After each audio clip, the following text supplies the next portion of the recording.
Assalamualaikum, halo bun, welcome back to my channel. Di video kali ini aku bakalan sharing lagi nih kelanjutan dari seputar BPJS untuk ibu hamil. Kali ini judul yang aku bakal bahas adalah pengalaman pemeriksaan kehamilan di puskesmas dengan menggunakan BPJS Kesehatan. Nah, seperti apa sih pengalaman yang aku rasakan itu, yang aku alamin di kehamilan pertama selama kontrol kehamilan di puskesmas, seperti apa aja. So, buat para bunda yang penasaran, ditonton terus ya.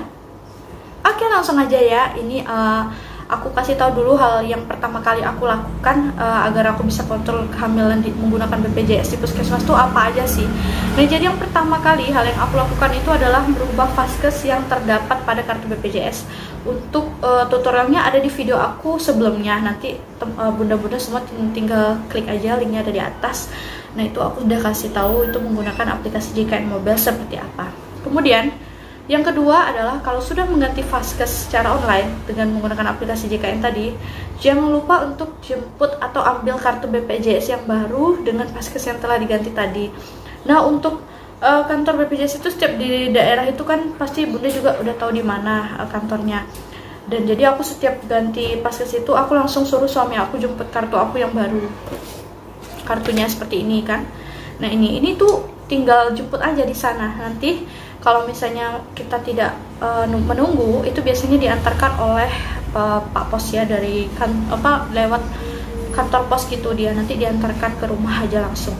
Nah, itu jadi caranya tuh nggak ribet ya, simple banget. Jadi tinggal kitanya aja mau melakukan apa tidak. Dan waktu yang dibutuhkan untuk kita menunggu itu, kartu BPJS ini itu akan dikirimkan selama 3 hari kerja. Jadi prosesnya nggak lama. Aku bahkan tidak nyampe 3 hari, 1 hari aja besoknya itu udah langsung nyampe kartunya. Jadi sesimpel itu gitulah merubah vaskes menggunakan aplikasi JKN tadi. Nah, untuk kontrol kehamilan menggunakan BPJS ini, itu kita tidak digunakan biaya yang pastinya gratis, tapi bisa juga kita tidak menggunakan BPJS, itu dikenakan biaya hanya sebesar 5.000 aja. Tapi lebih dianjurkan tuh untuk menggunakan BPJS aja. Kenapa? Kalau kita datang ke sana nggak menggunakan BPJS, itu nanti kita nggak diomelin sama pihak administrasi di puskesmas seperti yang aku alami di kehamilan kedua ini. Karena vaskes BPJS aku itu kebetulan sudah aku ganti, jadi nggak di puskesmas lagi, dan mereka bertanya kenapa tidak mengganti ke puskesmas seperti itu. Jadi menurut aku memang lebih dianjurkan untuk mengganti aja vaskesnya itu ke puskesmas ya. Jadi itu lebih bagus dan nggak bertele-tele gitu. Dan untuk fasilitasnya, fasilitas apa sih yang bisa kita dapatkan untuk para ibu hamil itu di puskesmas itu selama kontrol kehamilan? Nah, untuk fasilitasnya itu yang pertama adalah pemeriksaan kehamilan pertama setelah kita mendapatkan hasil tes pack positif, dan sebaiknya kita langsung segera kunjungi dokter atau dokter kandungan atau bidan ya. Kalau ke puskesmas juga nggak apa-apa karena di sana kan memang udah ada bidan. Nah, di sana itu nggak ada salahnya kita melakukan pemeriksaan kehamilan pertama, karena di sana itu kita bakal mendapatkan yang namanya buku KIA ini. Nih, buku KIA. Buku Pemuda ini itu di sana tuh dikasih tuh gratis, karena ini memang buku kan fasilitas dari pemerintahan, dan buku ini tuh hanya tersedia di puskesmas saja dan bidan tertentu. Ada juga dokter kandungan tapi tidak semuanya. Jadi memang berdasarkan pengalaman aku tuh, teman-teman aku yang kontrol kehamilan ke dokter kandungan itu jarang ada yang dapat ini. Dan ini dapatnya memang hanya di puskesmas saja atau bidan pun nggak semuanya ada gitu. Ini kita dapat ini tuh gratis, nggak ada dapat bayaran apa, nggak ada bayar sama sekali ya. Iya sayang. Udah. Iya. Dan kemudian yang kita dapatkan tadi dari kontrol kehamilan di puskesmas itu, selain tadi pemeriksaan kehamilan pertama, dia juga mendapatkan buku KIA. Kita juga mendapatkan pengecekan tensi, terus ada lab juga, suntik TT, dan juga ada timbang berat badan, tinggi fundus kehamilan ya perut kita, dan juga lila lingkar lengan gitu.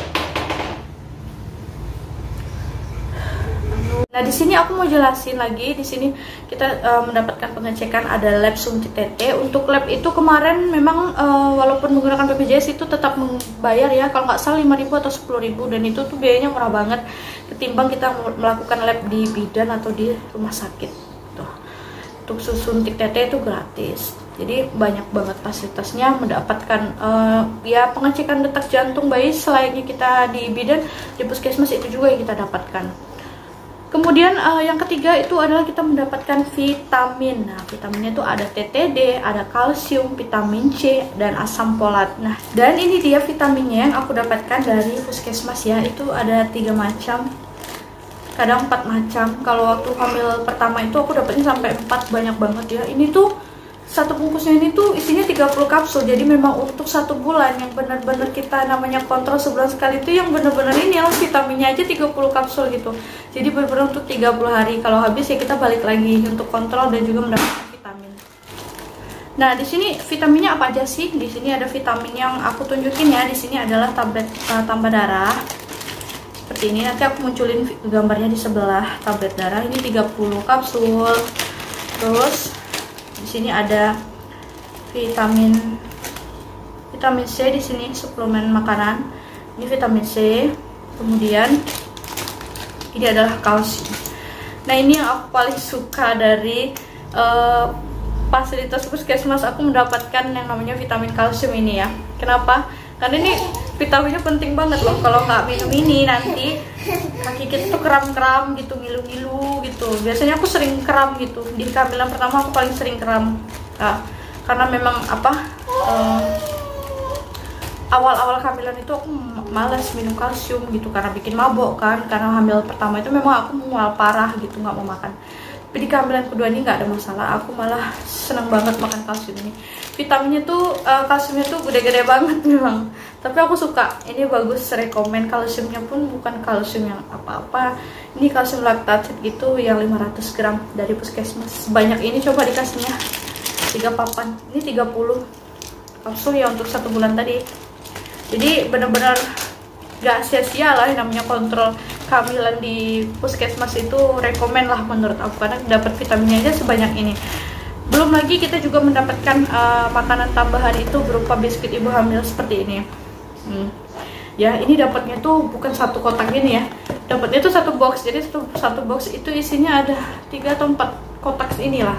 Banyak banget. Jadi dari kehamilan pertama aku memang malah aku paling banyak dapat ini karena aku memang susah makan, jadi dikasihnya banyak. Kadang 2 box gitu dikasihnya nih. Waktu hamil anak pertama si Anum. Kalau hamil sekarang aku dapat 1 box dari bidan ya. Di bidan juga dapat juga. Nah, ini aku ceritanya yang di puskesmas. Jadi kalau di puskesmas, kalau selagi stoknya ini ada, itu kita bakalan dikasih kok. Terus kalau misalnya bidannya lupa, kita boleh minta. Kalau misalnya memang ada stoknya, kita minta.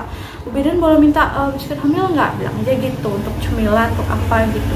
Nah, biasanya itu kalau misalnya kita nggak dikasih atau nggak ditawarin, maksudnya kita bakalan ditawarin, itu dilihat dari timbangan berat badannya. Kayak aku di kehamilan pertama itu kan timbangan berat badannya itu naiknya tuh sedikit gitu. Bahkan di kehamilan pertama trimester pertama itu hanya naik 2 kilo kalau nggak salah aku. Nah, jadi aku tuh sering dapat biskuit ini. Jadi buat mungkin bunda-bunda bumil-bumil yang kurang berat badannya kurang itu pasti bakalan ditawarin ini, insya Allah kalau stoknya itu ada di puskesmas. Dan yang yang terakhir adalah kita mendapatkan fasilitas tuh konsultasi kehamilan. Jadi kita bisa bertanya sepuasnya seputar kehamilan kita, keluhan-keluhan kita yang kita alami selama kehamilan. Nah itu kan semuanya bakalan dipantau menggunakan buku KIA Pink ini tadi sini. Nanti bakalan dicatat. Seperti ini buku kehamilan aku di anak pertama ya, seperti ini. Udah sebanyak ini ya.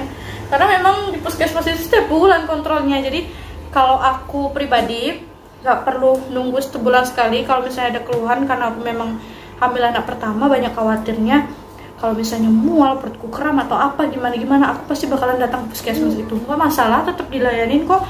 Jadi nggak harus nunggu 1 bulan sekali untuk kita datang ke puskesmas itu.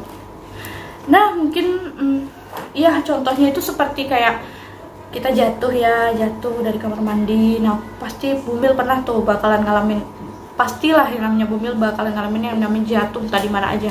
Nah aku tuh ngalamin yang namanya jatuh di kamar mandi. Saking aku paniknya karena anak pertama, dan aku menunggu anak pertama ini kan lama 3 tahun. Aku balik dong ke puskesmas ini. Jadi makanya catatan aku banyak di sini sampai bidannya itu hafal. Karena aku sikit-sikit ada keluhan sikit-sikit aku balik ke sana. Dan itu gak apa-apa, kita tetap dilayanin kok. Nah oke deh, itu aja ya sharing aku kali ini seputar pemeriksaan kehamilan atau kontrol kehamilan di puskesmas seperti apa sih berdasarkan pengalaman aku menggunakan BPJS Kesehatan. Jadi ini tidak ada menggunakan biaya sepersen pun. Semoga videonya bermanfaat ya bun. Jangan lupa untuk terus support channel aku ini dengan cara klik tombol subscribe dan aktifkan notifikasi loncengnya supaya bunda tidak ketinggalan dengan informasi seputar parenting lainnya atau seputar kehamilan dari aku, dan juga bantu share ke media sosial bunda yang lainnya. So thank you for watching moms, and see you on my next video. Bye bye.